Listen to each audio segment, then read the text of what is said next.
রহমতুল্লাহ আলাইহি তার সাথে চলাফেরা ওই যুবক করে। যুবক বলতেছে যে জুনাইদ,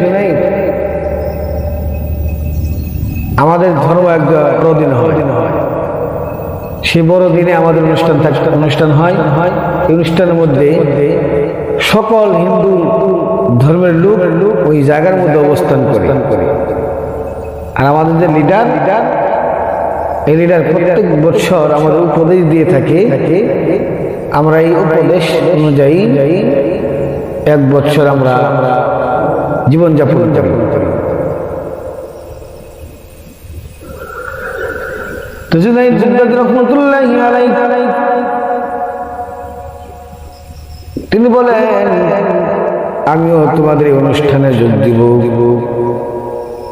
যুবক বলে, এই অনুষ্ঠানে কোন মুসলমান ঢোকা নিষেধ, যদি মুসলমান ঢুকে পড়ে আর যদি খোঁজ পাওয়া যায় তাহলে আমাদের লোকেরা তাকে মেরে ফেলবে। বন্ধু আমার, আমি জেনে শুনে আপনাকে ওই জায়গার মধ্যে নিয়ে যাইতে পারি না। জুনাইদ বুগদাদি রহমতুল্লাহ আলাইহি বলেন, তোমরা যেই কাপড় পরিধান করে যাইবা, তোমরা যে কাপড় পরিধান করে ওই জায়গার মধ্যে অনুষ্ঠানে যোগ দিবা, আমি ওই পোশাক পরিধান করি তাদের সাথে যোগ দিব। তত চিনার কোনো উপায় থাকবে না।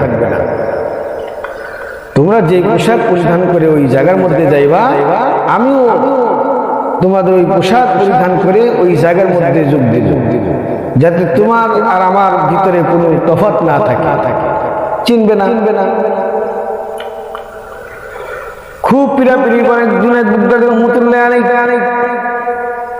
তার সাথে অনুষ্ঠানে যোগ দিলেন। অনুষ্ঠানের মাঝখানে বসে আছেন, মাথা নিচের দিকে দিয়া।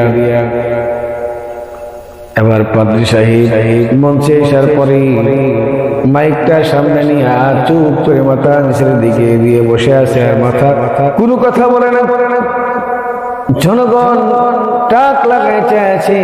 পাদ্রী প্রত্যেক বছর আমাদেরকে নসিহত করে শোনা, আমরা তার নসিহত শুনে এক বছর জীবনযাপন করি। আজকে কেন কথা বলছে না? মাথার নিচের দিকে বসে আছে। সবাই বলতেছে যে পাদ্রী সাহেব আমাদের কেন নসিহত করছেন না, কি হয়েছে আপনার? আবার পাদ্রী বলে, এই জায়গার মধ্যে একজন মুসলমান ঢুকে পড়েছে, আর মুসলমানদের সামনে আমাদের এই কথাগুলা বলা সম্পূর্ণভাবে নিষেধ। বলা যাবে যে কোনে মুসলমান আমরা তাকে হত্যা করে ফেলি।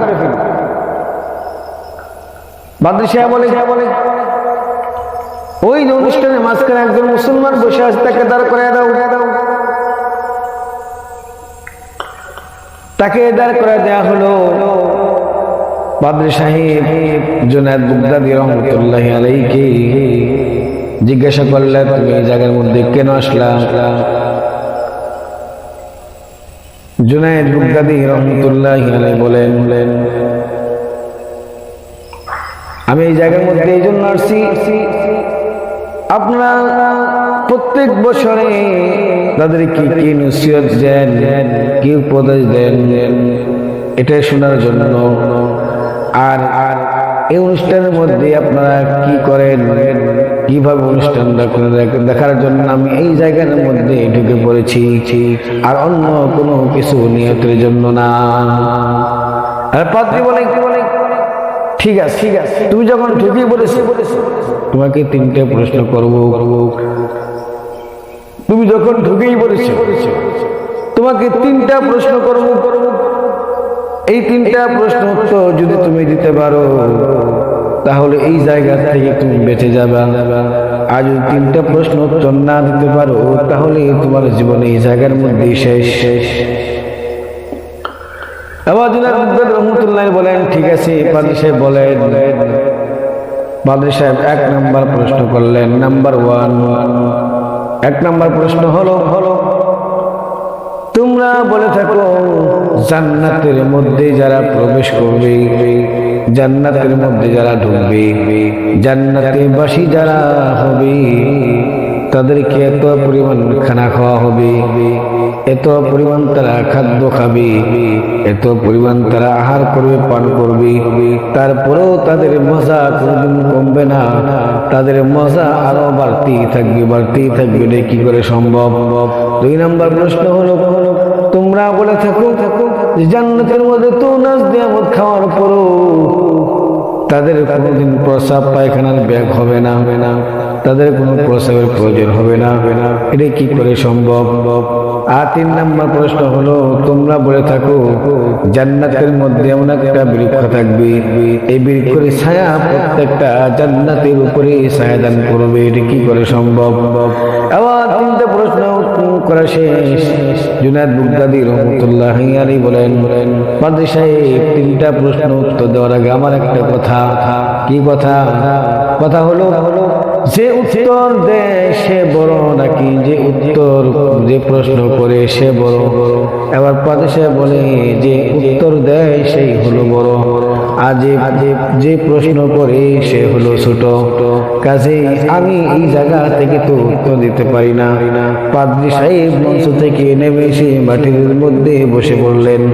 আবার জুনায়েদ বাগদাদী রহমাতুল্লাহি আলাইহি মঞ্চের মধ্যে যায় মাইক নিয়ে বলতেছে, নাম্বার 1 প্রশ্ন উত্তর হলো, আল্লাহ তাআলা পবিত্র কোরআন সৃষ্টি করেছেন কয়টা?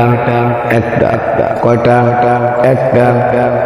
পৃথিবীর মধ্যে যারা কোরআনে কারীম তেলাওয়াত করবে, যারা কোরআনের সাথে সম্পর্ক থাকবে, যারা কোরআনে কারীম তেলাওয়াত করবে, এই কিয়ামত পর্যন্ত যদি কোরআনে কারীম তেলাওয়াত করে তাদের মজা কি কমে না?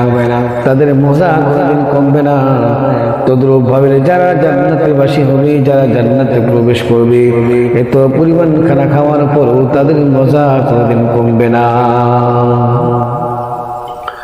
2 নম্বর উত্তর হলো, মায়ের গর্ভে যখন সন্তান ভূমিষ্ঠ হয়, মায়ের গর্ভে সন্তান থাকা অবস্থায় তাদের কোনো প্রস্রাব পায়খানা কোনো ব্যাগ হয়, প্রয়োজন হয়। তদ্রূপভাবে সন্তান যখন মায়ের গর্ভে থাকে, যেমনি ভাবে তাদের কোনো প্রস্রাব পায়খানার ব্যাগ হয় না, প্রয়োজন হয় না। তদ্রূপ ভাবে যারা জান্নাতবাসী হবে, যারা জান্নাতে প্রবেশ করবে, যারা জান্নাতবাসী হবে, যারা জান্নাতে প্রবেশ করবে, যারা জান্নাতের মেহমান হবে, এত পরিমাণ খানা খাওয়ার পরও, খাদ্য খাওয়ার পরও তাদের কোনোদিন প্রস্রাবের ব্যাগ হবে না, পায়খানার ব্যাগ হবে না। আবার 3 নম্বর প্রশ্ন হলো, তোমরা বলে থাকো জান্নাতের মধ্যে এমন একটা বৃক্ষ থাকবে, এই বৃক্ষের ছায়া প্রত্যেকটা জান্নাতের উপরে ছায়া দান করবে। কি করে সম্ভব হয়? বলেন তো ভাইয়েরা আমার, সূর্য আল্লাহ তাআলা কয়টা সৃষ্টি করেছেন? চাঁদ কয়টা সৃষ্টি করেছেন? চাঁদের ছায়া, চাঁদের আলো, সূর্যের আলো প্রত্যেকটা মানুষের ছায়া দান করে। কি করে না? সবই করে। তদ্রূপ ভাবে সূর্য যেমন প্রত্যেকটা মানুষের ছায়া দান করে, আলো দেয়। চন্দ্র যখন প্রত্যেকটা মানুষের উপরে আলো দান করে, তদ্রূপ ভাবে যারা জান্নাতবাসী হবে, যারা জান্নাতের মেহমান হবে, যারা জান্নাতে প্রবেশ করবে, আল্লাহ তাআলা তাদের জন্য অনেকটা বৃক্ষ তৈরি করে দিবেন। এই বৃক্ষের ছায়া প্রত্যেকটা জান্নাতের উপরে ছায়া দান করবে। আবার 3টা প্রশ্ন উত্তর দেওয়া শেষ। জুনায়েদ বাগদাদী রহমাতুল্লাহি আলাইহি বলেন, আবার আমি আপনার 3টা প্রশ্ন উত্তর দিয়েছি, এখন আপনাকে আমি একটা প্রশ্ন করব, একটা প্রশ্ন উত্তর আপনার দিতে হবে। ঠিক আছে বলেন। জুনায়েদ বাগদাদী রহমাতুল্লাহি আলাইহি বলেন, হে পাদ্রী, জান্নাতের মধ্যে, জান্নাতের দরজার মধ্যে কি লেখা থাকে, এই লেখাটুকু পরে পরে আমাকে শোনাইবেন। আবার পাদ্রী সাহেব মাথা নিচের দিকে দিয়া চুপ করে বসে আছে, কোনো কথা বলে না। জনগণ বলতেছে, কি পাদ্রী সাহেব, আপনার 3টা প্রশ্ন উত্তর উনি দিয়েছেন, 3টা প্রশ্ন উত্তর মুসলমান দিয়েছেন, আর মুসলমান একটা প্রশ্ন করছে, আপনি একটা প্রশ্ন উত্তর দিতে পারেন না কেন? আবার পাদ্রী সাহেব বলে, আমি যদি এই মুসলমান একটা প্রশ্ন উত্তর দেই, তাহলে কি তোমরা আমার সাথে একমত হইবা কিনা? সকলেই উচ্চকণ্ঠে বলে উঠল, হ্যাঁ আমরা আপনার সাথে একমত। আপনি যা বলবেন আমরাও আপনার সাথে একমত।